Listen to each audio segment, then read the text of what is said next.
6 a.m., gets dressed, grabs 2 cups of coffee, and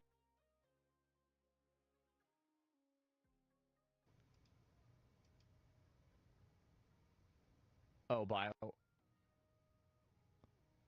Oh.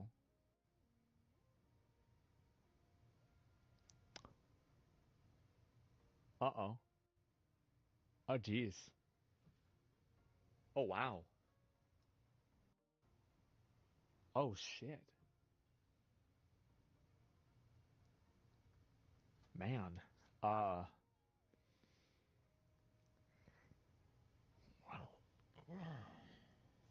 That was back when I was only playing WoW. I didn't know that. A place to vent. Just got done with the scene where I had to play peacemaker between them and Emmerich, and the nerve on this Canary. They're constantly portrayed as this moody, angsty teenager and trash on everyone else, but especially Emmerich. I get being wary of necromancy, but the guy hasn't earned the bullying Tosh was giving him. In fact, Tosh comes across as the bully to everyone. How old are they supposed to be anyway? 18? I'm trying to be patient with them and see through the end of their storyline, but it doesn't help that... Well, the reason why that character is written that way is because the way that you have to write characters that are of, like, a unique gender identity is you have to treat them like they're children that are never wrong about anything. Because you can't have a non-binary person with flaws, because if you have that, that means that you're saying that non-binary people are flawed. This is Twitter logic. That's the way it works. Brooke can't call them out on their behavior at all. It can only be nice to them. It's like the writers were playing favorites and made sure Tosh was protected. Yeah, Tosh overall has to be one of the weirdest things about Veilguard. It's hilarious. No, this is a very common, it's a very common pattern. And you'll see this in a lot of games, is that characters that are put into games for what would be considered to be a diversity reason are oftentimes the most, like, morally good, intelligent, and always come out of every interaction being the one that's on top. This is extremely common.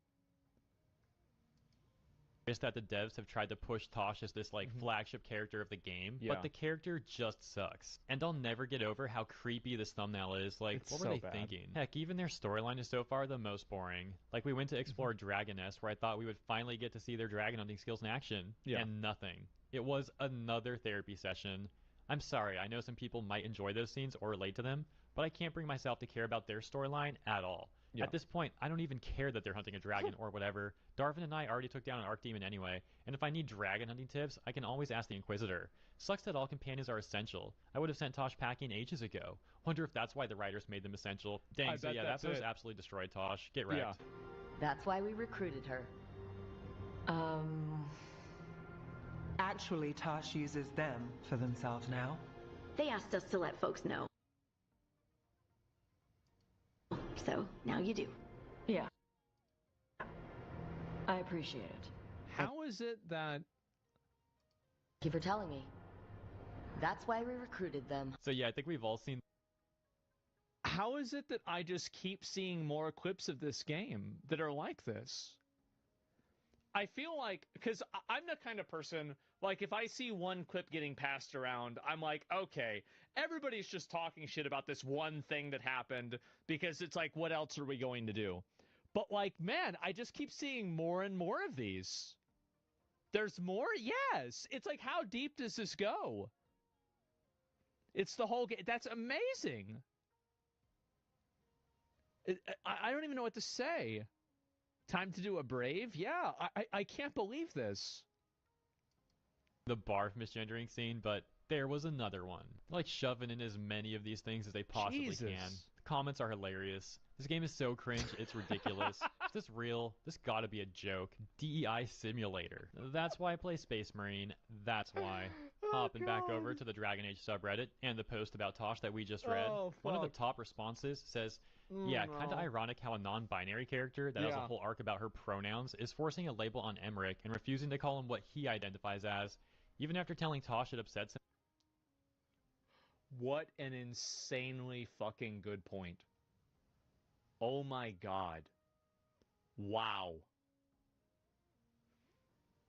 Holy shit. She does what?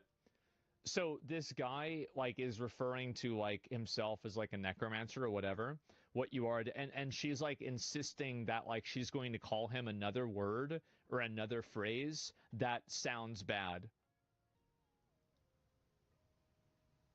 Play the clip? I don't know. I'd have to find it. That's the irony. Yeah, exactly. Like calling normal people cis? Was that the point? Yeah, it's completely hypocritical. And when he's called a death mage / corpse guy instead of his name. Tosh's response is, "What? You are a death mage." Can no one in the writer's room see the irony here? Once again, I'm reminded of multiple occasions where these weirdo Twitter activist types of people were getting all mad about femboy characters. A few months ago, there was like this femboy anime that came out, and they kept misgendering him as a woman, saying it's a trans woman. Some of the people misgendering this character. Oh my god. This kind of stuff, I know it might sound crazy, but this kind of stuff is the reason why people vote for people like Trump. It's because it's so fucking ridiculous, it's so outrageous, that it just makes people furious. I actually think that like Democrats have done such a bad job at like removing these like weird gender activists from their space. I think that it's done so much damage. Honesty is a big factor. Yeah, it's huge. Or even trans women. You think they would want to, you know, gender people properly, but nah, to them it was okay when they do it. Talk about double standards. And then, of course, way before that, there was the situation with that femboy manga, where the localizers similarly turned the femboy character into a trans woman. The rights holders... This is the problem, bro. Like, people don't understand it. And, like, I even made a chart for this because it was so problematic. Let me see if I can I find the chart here?